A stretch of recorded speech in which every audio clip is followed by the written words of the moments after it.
Selamat siang Tribuners, saat ini Anda menyaksikan berita selebritas bersama dengan saya Mutiara. Kami akan menyajikan informasi terupdate dan menarik seputar selebritas tanah air untuk Anda. Dan inilah berita selebritas selengkapnya. Doni Salaman jadi tersangka kasus penipuan trading binary option.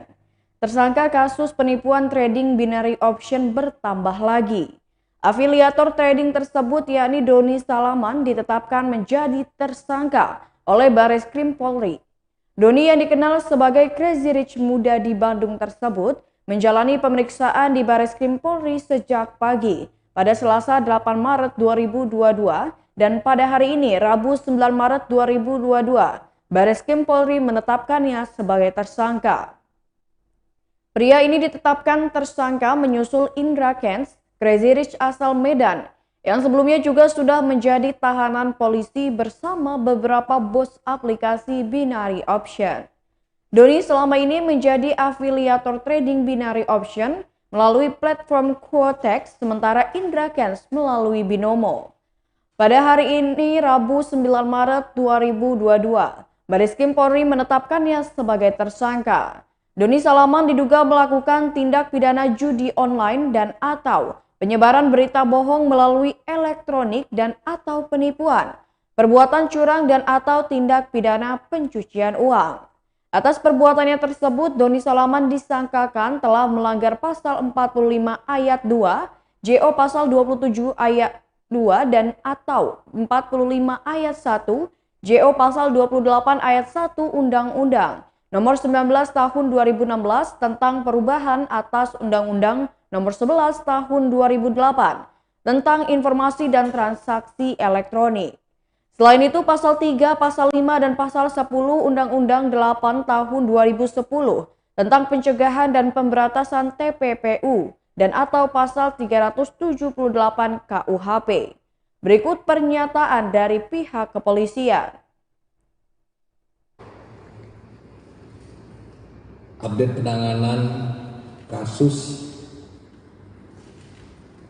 DMT alias DS.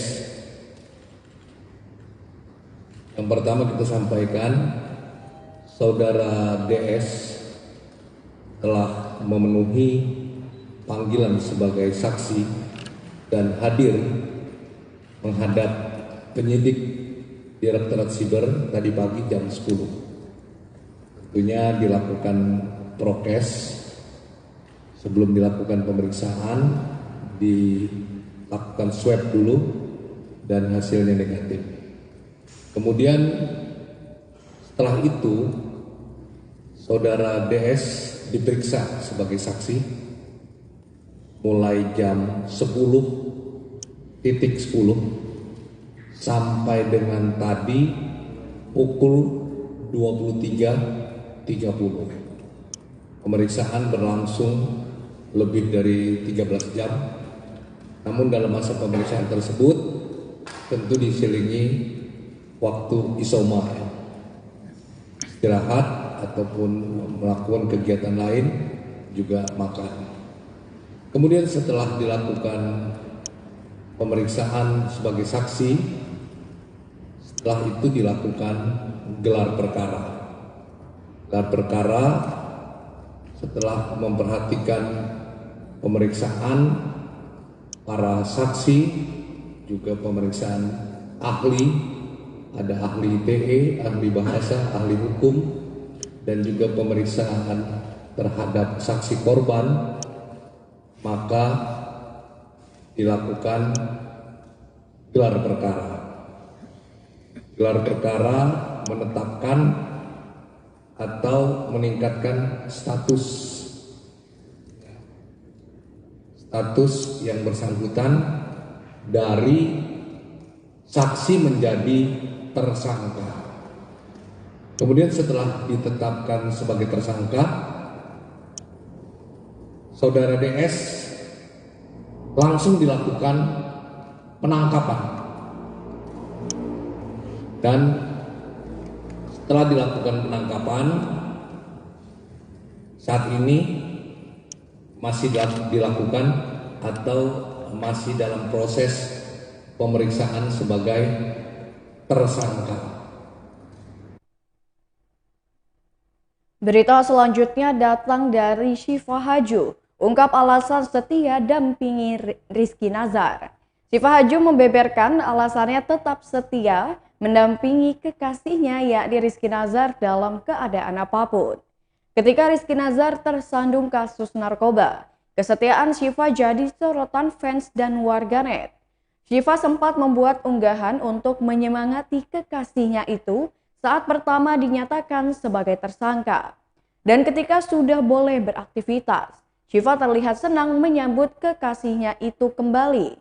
Syifa menuturkan banyak orang yang tidak tahu bahwa Rizky Nazar begitu mensupport dirinya, sehingga ia merasa bahwa dukungan tak hanya datang darinya, melainkan dari Rizky ke Syifa juga ada.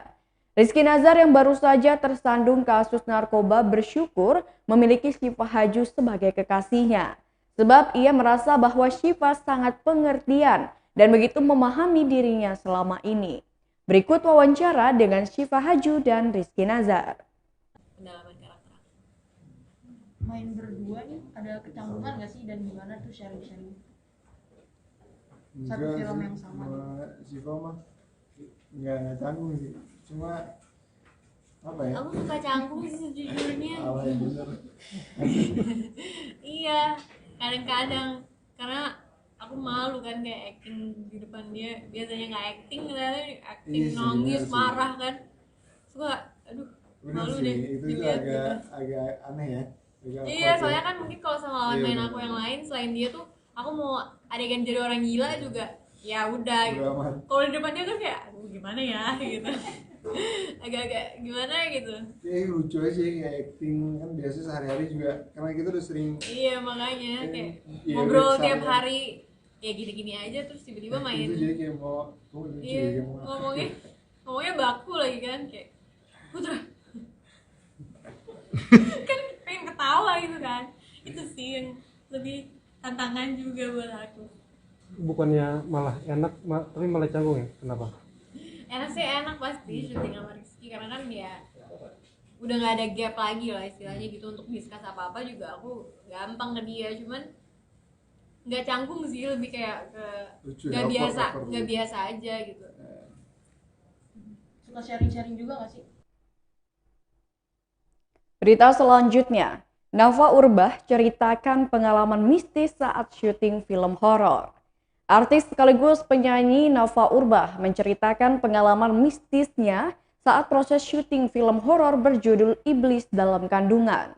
Dikatakan artis kelahiran 1980 ini, ia merasakan banyak kehadiran makhluk halus saat proses syuting, apalagi dirinya merupakan indigo. Nafa pun enggan membeberkan sosok makhluk seperti apa yang dilihatnya. Namun dipastikan dirinya tidak takut sama sekali soal hal itu. Menurut Nafa, makhluk halus yang ada di lokasi syuting film Iblis Dalam Kandungan ini tidak mengganggu siapapun. Hanya saja karena dirinya indigo, ia merasa dapat serangan batin dari para makhluk tak kasat mata tersebut. Didapuk sebagai tokoh utama, Nafa memerankan karakter Amelia, ibu muda yang sedang hamil 7 bulan. Selain Nafa Urbah, film ini juga dibintangi oleh Ali Syakib, Denny Rawirahuna, Adiat, Inggris Wijanarko, Ananda George, Anggia Chan, Gea Miseo, Randy Hervey, Yati Surahman, Ian Darmawan, dan Ferencia Titania. Film ini akan tayang pada 10 Maret 2022 di seluruh bioskop yang ada di Indonesia. Berikut wawancara dengan Nafa Urbah. Film ini berarti ini film pertama yang saya Yang pertama ya. Kalau untuk horor berarti ini yang pertama atau yang berapa kali? Ini horor yang oh ini horor yang kedua. Yang kedua. Bukan selama proses syuting sendiri apakah ada hal-hal yang menarik? Kalau yang kayak gitu-gitu banyak mbak. Aku kan suka ngeliat-ngeliat tuh kayak gitu. Jadi aku kalau ngeliat-ngeliat yang terjadi di lokasi syuting? pengalaman seperti apa? banyak, cuma nyebelin. Soalnya memang kayak lumayan bisa kalau yang suruh ngeliat-ngeliat kayak gitu kan bisa gitu. Cuman ya aku kan nggak takut, yang gitu aku nggak begitu takut, jadi ya udah. Tapi ngeganggu nggak sih Kak kalau hal-hal seperti itu? Apalagi Pak bisa ngeliat kan. Masalahnya ngeganggunya karena aku main film horor. Jadi pasti serangannya lumayan sih gitu. Jadi biasanya aku doain orang yang suka kesurupan, tiba-tiba sekarang aku main film horor, pasti banyak serangannya gitu. Jadi harus kuat-kuat doa. Jadi persiapannya apa supaya nggak diserang? Ya doa lah, doa aja gitu. Karena kan ini bicara soal spirit ya gitu. Punya Berita selanjutnya datang dari Ferry Ardiansyah, jadi produser sekaligus sutradara video klip. Ferry Ardiansyah mengenalkan Tasya Boslama sebagai penyanyi muda yang berkarya bersama label rekaman Dumeka Records. Dumeka Records adalah label musik yang dikelola oleh Ferry Ardiansyah. Ferry Ardiansyah menjadi produser sekaligus sutradara video klip single keempat Tasya Boslama yang diberi judul Ku Ingin. Klip Ku Ingin yang dilantunkan Tasya Boslama mengambil lokasi syuting di Kepulauan Bangka Belitung. Menurut Ferry Ardiansyah, wisata di Indonesia terutama kawasan Bangka Belitung memiliki potensi besar menarik wisatawan domestik dan juga mancanegara. Apalagi Bangka Belitung telah ditetapkan UNESCO sebagai kawasan yang memiliki warisan geologi bernilai tinggi hingga keragaman biologis dan budaya. Suami Tasya Nurbenida itu memotret keindahan alam Bangka Belitung di klip Ku Ingin yang dilantunkan oleh Tasya Boslama. Berikut wawancara dengan Ferry Ardiansyah. Dari Dumeka itu seperti apa?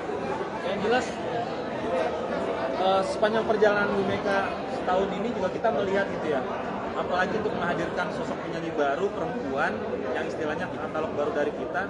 Aku harus firm banget dia mempunyai performa yang baik, attitude yang bagus. Kadang-kadang performa baik, attitude yang gak bagus itu malas juga gitu loh. Dan aku coba brainstorming sama Tasya, ngobrol segala macem, dan ini dia menyenangkan sekali. Dan juga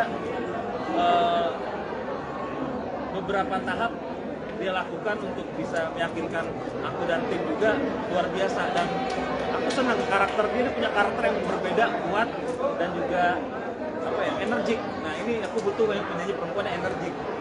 Kadang-kadang ada yang bagus butuh energik. Nah ini energik ini yang aku pikirkan. Dan dia juga menguasai beberapa teknik tarian dan koreografi yang mumpuni. Jadi aku rasa layaklah bareng-bareng sama Dumeka Records Tasya Boslama hadir.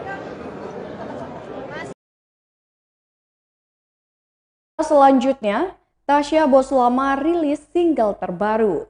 Natasha Karenina Ausila Boslama atau yang akrab disapa Tasya Boslama merilis single terbarunya yang berjudul Ku Ingin.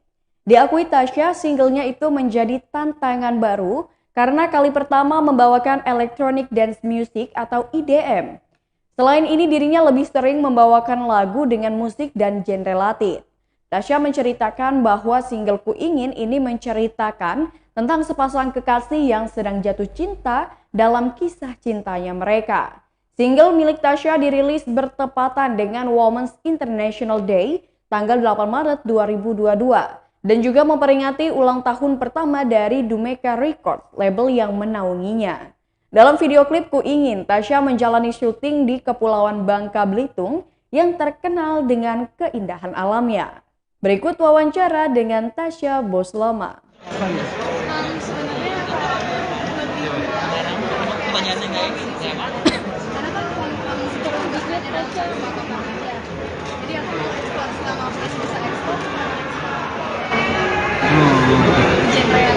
Dan memang lagu Ku Ingin ini bercerita soal apa sih Tasya kalau gitu? dia tuh sebenarnya ya simpelnya bercerita tentang seseorang gadis yang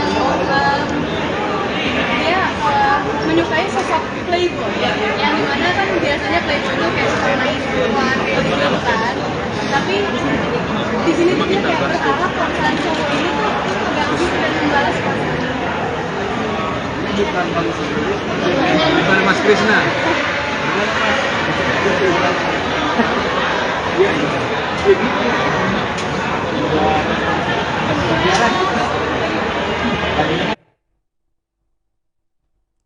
Baiklah Tribuners, itulah berita selebritas bersama dengan saya Mutiara. Selamat siang dan sampai jumpa.